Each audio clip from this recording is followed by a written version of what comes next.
दरम्यान केंद्रीय गृहमंत्री अमित शहांच्या काल रात्री झालेल्या बैठकीतली इनसाइड स्टोरी ज्याला गेले होते एकनाथ शिंदे आणि बंडखोर खासदार अमित शहांचं बंडखोर खासदारांना मोठं आश्वासन मिळालेलं आहे। विकास कामांच्या निधीची चिंता करू नका असा थेट शब्द अमित शहांनी दिलेला आहे। बंडखोर खासदारांच्या समन्वयाची जबाबदारी डॉक्टर श्रीकांत शिंदेंकडे असणार आहे। तुमची सर्व कामं श्रीकांत शिंदेंना सांगा, ती मार्गी लावू।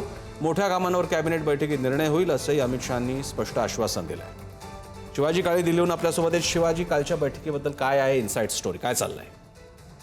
तुमच्या शब्दाला मान देऊन आम्ही तुमच्या पक्षामध्ये आलो, मात्र आमच्या मतदारसंघामध्ये निधीचं काय असा प्रश्न या खासदारांनी उपस्थित केला होता।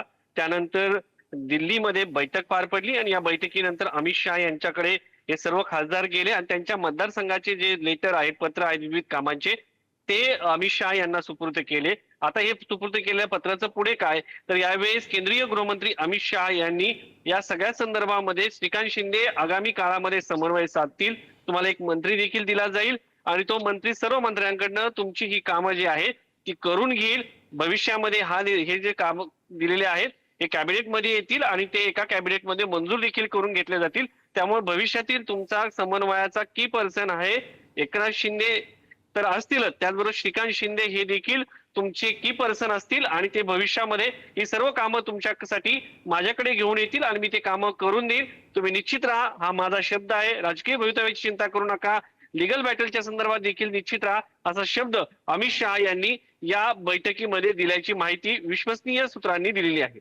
धन्यवाद शिवाजी, तुम्ही दिलेल्या माहितीबद्दल। आपण अपडेटसाठी वेळोवेळी तुमच्याकडे येऊ।